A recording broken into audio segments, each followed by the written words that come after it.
3 ଦିନରେ 15,000 ଟଙ୍କା ମହଙ୍ଗା ହେଲା ସୁନା। ଖବରଟି ଜାଣିବା ପୂର୍ବରୁ ଆପଣ ଯଦି ଆମ ଚ୍ୟାନେଲକୁ ପ୍ରଥମ ଥର କରି ଆସିଛନ୍ତି, ଚ୍ୟାନେଲକୁ ସବସ୍କ୍ରାଇବ୍ କରିବା ସହ ଭିଡ଼ିଓକୁ ବହୁ ମାତ୍ରାରେ ସେୟାର କରିବାକୁ ଜମାରୁ ବି ଭୁଲନ୍ତୁ ନାହିଁ। ଭାରତରେ ସୁନା ମୂଲ୍ୟ 10 ଜୁଲାଇରୁ 12 ଜୁଲାଇ ପର୍ଯ୍ୟନ୍ତ ଲଗାତାର 3 ଦିନ ବୃଦ୍ଧି ପାଇଛି।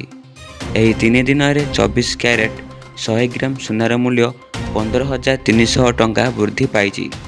ଏହି ସମୟ ମଧ୍ୟରେ ରୂପାର ମୂଲ୍ୟ ମଧ୍ୟ ବୃଦ୍ଧି ପାଇଛି। ଆମେରିକା ରାଷ୍ଟ୍ରପତି ଡୋନାଲ୍ଡ ଟ୍ରମ୍ପ ଅନେକ ଦେଶ ଉପରେ ଶୁଳ୍କ ଲାଗୁ କରିବା ପରେ ସୁନା ଏବଂ ରୂପାର ମୂଲ୍ୟ ବୃଦ୍ଧି ପାଇଛି। ଟ୍ରମ୍ପଙ୍କ ଦ୍ୱାରା ଲାଗୁ ହୋଇଥିବା ନୂତନ ଶୁଳ୍କ ହାର 1 ଅଗଷ୍ଟରୁ କାର୍ଯ୍ୟକାରୀ ହେବ। 14 ଜୁଲାଇରୁ 20 ଜୁଲାଇ ପର୍ଯ୍ୟନ୍ତ ଶୁଳ୍କ ଆମେରିକାର ସୁଧ ହାର ଏବଂ ଡଲାର ଦୁର୍ବଳ ହେବାର ସମ୍ଭାବନା ପ୍ରଭାବ ସୁନା ମୂଲ୍ୟ ଉପରେ ଦେଖାଯାଇପାରେ। ଆସନ୍ତା ସପ୍ତାହରେ ସୁନା ଏବଂ ରୂପା କାର୍ଯ୍ୟକ୍ରମ 94,000ରୁ 102,000 ଏବଂ 105,000ରୁ 118,000 ମଧ୍ୟରେ ବାଣିଜ୍ୟ କରିପାରେ।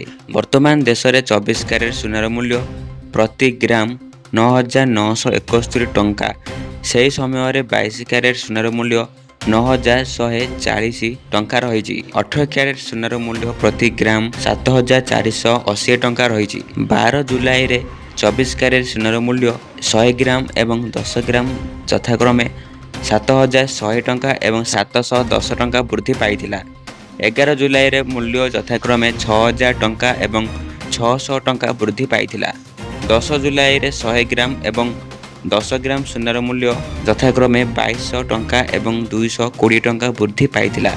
ସାମଗ୍ରିକ ଭାବରେ 10ରୁ 12 ଜୁଲାଇ ମଧ୍ୟରେ 100 ଗ୍ରାମ ଏବଂ 10 ଗ୍ରାମ ସୁନାର ମୂଲ୍ୟ ଯଥାକ୍ରମେ 15,300 ଟଙ୍କା ଏବଂ 1,530 ଟଙ୍କା ବୃଦ୍ଧି ପାଇଥିଲା। ସାମଗ୍ରିକ ଭାବରେ ଜୁଲାଇର ଏପର୍ଯ୍ୟନ୍ତ ସୁନାର ମୂଲ୍ୟ 1.3% ପର୍ଯ୍ୟନ୍ତ ବୃଦ୍ଧି ପାଇଛି।